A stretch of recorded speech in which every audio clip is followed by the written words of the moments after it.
I'm there. So, fuzzy beavers have invaded your personal space. Like, some people don't like beavers. They're quite a nuisance sometimes. Some people love beavers and think they're adorable, wonderful things. Yeah. Some people try to blow up beavers. I think you could blow up a beaver. Some leave them alone. But we're going to be talking about 1 hole or 2 holes in your guitar. F holes? You like you like 1 or do you like 2?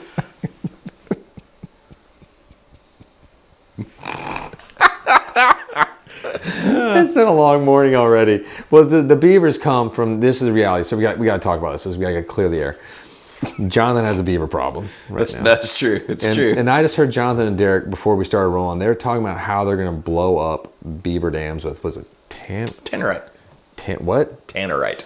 Tannerite. I don't know what these things are because I don't murder beavers. Well, the beavers on my grandparents' land, there's this dirt. It's a long dirt road. The driveway goes over a creek, and the beavers have taken it over. So the beavers are threatening to destroy the only way in or out for my 80-plus-year-old grandparents. So you're going to go wholesale Rambo beaver. Well, this has been years of conflicts with the beaver. We'll come back to this in a minute. We got to get into the topic now because I'm sorry if you're just joining us. You've never watched this before. They're like, oh my God. These guys are idiots. Checkmate.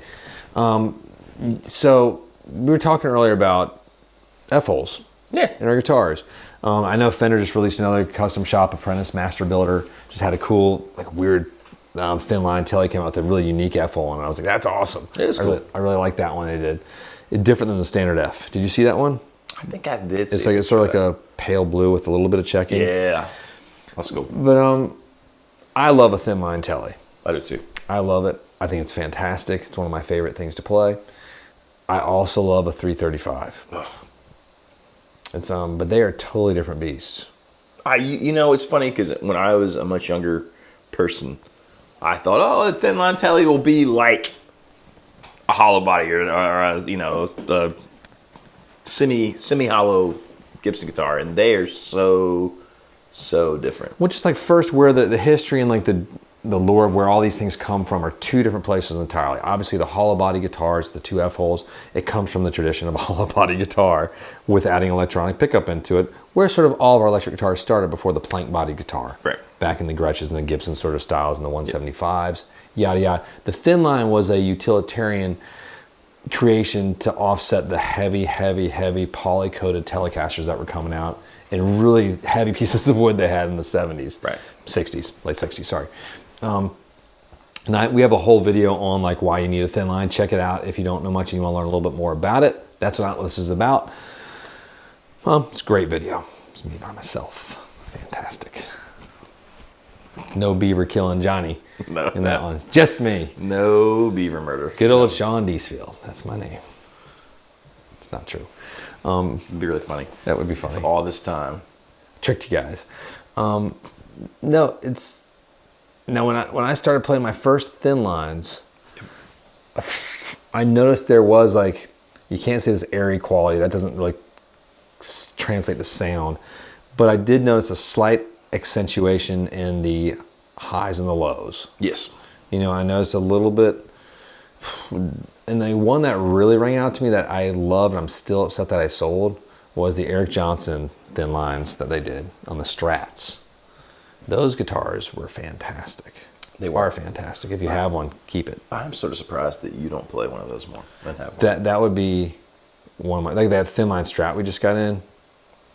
It may be out on the website already, but it's whew. Yeah, it literally we haven't even built it yet at the point of the filming of this video, but it might be up at this point. No, it should be going out in the next 24 to 48 hours. Who knows? But it does do something different. Even like, because we have that set up with the hand wound Fat 50s. It's a thin line Strat. It does not sound like a typical Strat with hand wound Fat 50s. It does something. It's a weird punchy woody sound. I hate using the word woody and airy because it doesn't mean anything. But the first few times I played a thin line telly, I like in my brain, the the thin line part, the being, semi hollow, was gonna make it deeper sounding voice, and I don't always find that. Sometimes it actually accentuates that twangy. It does. It's different, and it's not everyone's the same, and it's not a jazzy thing. No, it's that's my brain was like, it's gonna be jazzy, like the 175 and it's not the 355, or it has that a little bit more of that sound is totally different. Whereas then when we jump into the pure full hollow body, it's a whole different totally monster. Different beast. Yeah, it's like the thin line, you don't really have to battle if you're playing with fuzzes or overdrives or a boost, there's not that feedback battle in the same way. Whereas there's a sort of there's a point where you can drive that to within your hollow body. So if you're new to this is obviously pretty pedestrian ideas, some of it, but if you're new to the idea of a hollow body, it's gonna feedback and scream a lot quicker once you start. You can feel feel it start to resonate. I love that. I think that's fantastic. It is weird when it does that, right? Yeah. Because when you're playing I'm playing my 355 and I have I'm pushing the amp hard. I can feel the guitar start to do this weird thing. I'm like, ah. That's a neat interaction with your guitar and with the sound coming out of your amp that you don't really get in any other scenario. You know what I mean? Like to be able to feel how that sustain is going. It's really your feedback, but you feel like you're like riding this wave. And I don't know. There's not too many things that's more fun than that. Playing. No, and and I was going through all the. God, this was 2 nights ago, and we just had Gabriel from Echo Park leave. I was going through a bunch of Echo Park guitars, and there's one thin line. There's a bunch of non-thin lines of the same thing, and no chambering.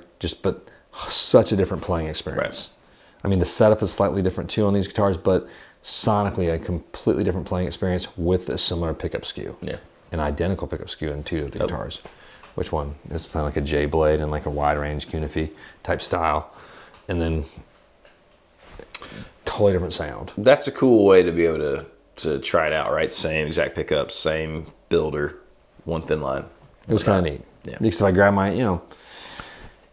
if I grab like the thin line Tele versus the thin line Echo Park, totally different experience. Right. I'm playing too. It's like I'm not playing a Tele or a Gibson style guitar when I'm still playing Echo Park. Is a whole different. It's truly its own category. Yeah, I'll agree with that. But when I get back to my old classic thin line Tele, like I'm home. Yeah. Thin line Strat, I'm a little confused because it's different. I don't know what's happening. You just don't expect that, right? It's not a normal thing. But you've been playing your 335 a lot more regularly than you used to. You were like a Tele Strat guy all the way. Oh yeah, always. And now I see you with this big blonde hollow thing. That's true. I just enjoy it, man. The sound is just such a good sound guitar. I love the way it reacts, Well, curiosity-wise, like since you do play with a lot of effects pedals, yep. Do you have to readjust it when you go from your 335, or do you just adjust to the new sound that it gives you with your pedal settings as they are? I tend to adjust to the new sounds that it gives me, because I don't like having to let me tweak everything for my 335 and let me tweak everything for my Tele. I don't tend to do that. I mean, what you should do if you're a professional is have a separate board just for your 335. And have them all laid out live for when I inevitably break a string. When you switch guitars. But hold on. Now, I will say this, right? If I play, in the past when I've had Les Pauls, I find myself having to change things. Like I have to, right? Like it does not sound good in the same setup for my Teles or a Strat.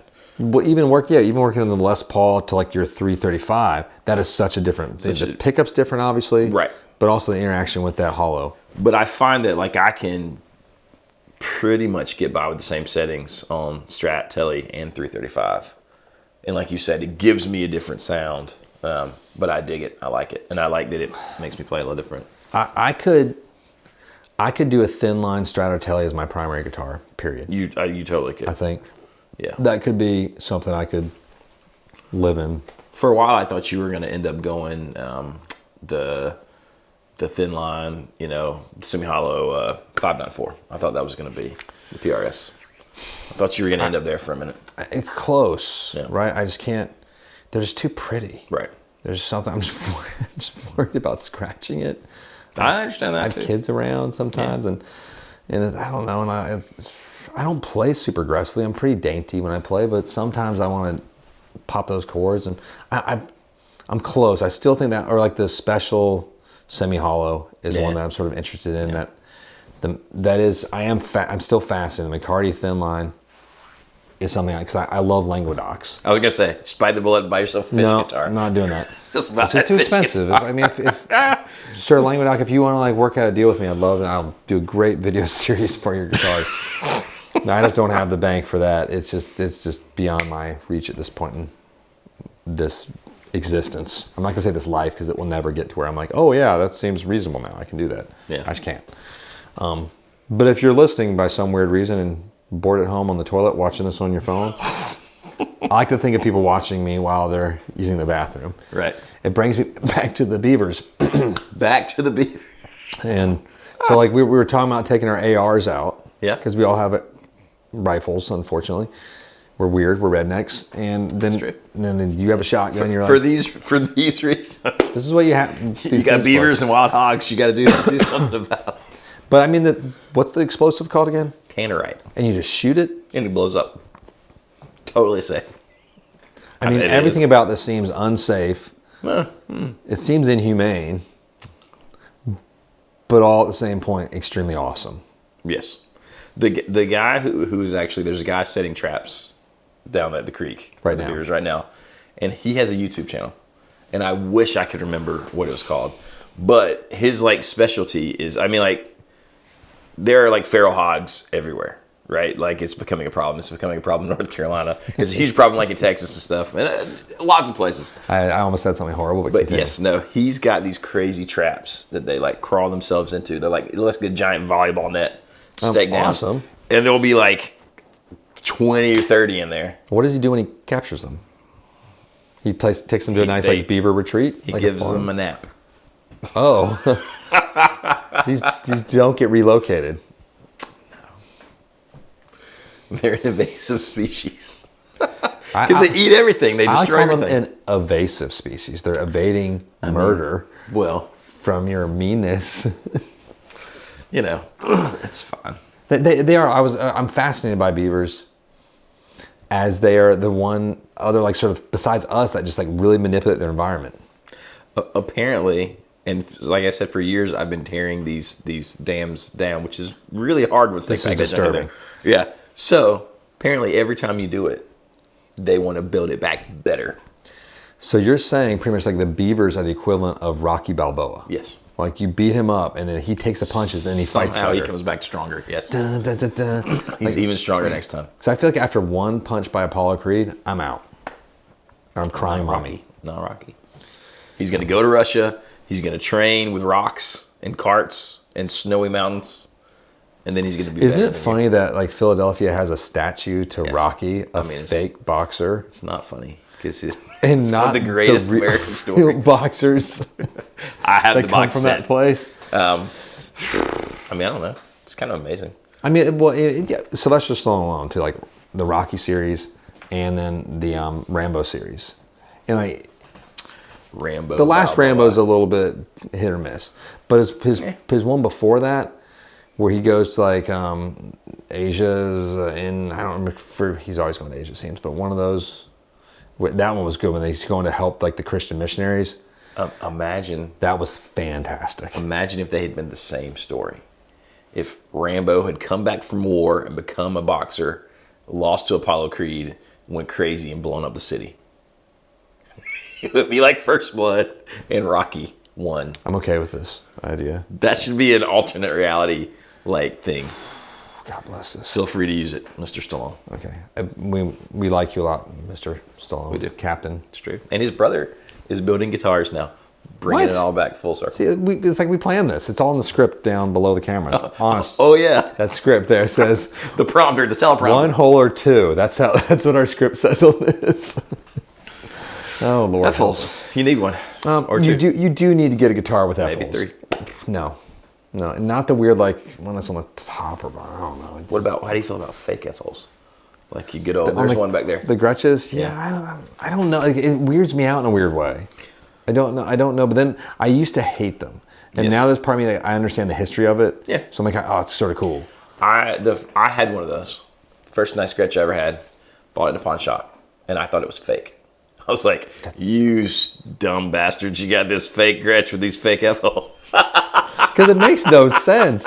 And I was like, then I had to go research because this was pre-internet. Wait a minute, because this is the same. This is for all like the people like I hate relics, and like then you gotta hate that guitar too. You gotta hate that guitar. You have to hate it if you hate relics, because that's completely stolen Darn valor. that Chet Atkins Stolen hollow body valor. craftiness. I mean, it's still hollow. It's chambered. I guess. Whatever. There's nothing inside. That means hollow to me. It's fine. But yeah. Talking about your. I was gonna say something else. Can't say. But that guitar I used for rock stuff, and really, I mean, like you shouldn't do that. But Gretches really are fun. awesome for everything. They're awesome for everything. People forget that they are kind of awesome for everything. That was the beginning of my Gretsch love. Besides talking about Biebers and Rambos and Sly Stone and all sorts of horrible, we got distracted a lot today. I'm sorry. I don't apologize. I think there is an extreme difference between between like the FO and the hollow body, pure obviously, or just like the two. I think there's a dramatic sound, even if you've got the center block. Well, I was gonna say you really it goes hollow, semi-hollow to our thin line. That's probably how we could. Because most of our modern Gretches have center blocks now. Yes. It's not a pure hollow body, because that goes woo a lot. Yeah, it's true. It's that vibrating sound. So get yourself one if you haven't gotten one. I don't care where you get it from. Call them anybody. Just get a hollow body. Get a thin line. Thin lines are awesome.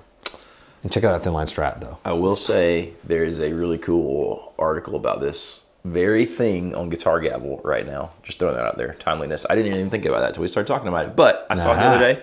Go check it out. Some interesting information about semi-thin line, semi-hollow, hollow. All that stuff is cool.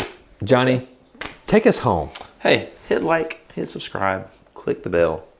Thanks for hanging out with us. We'll see you next time.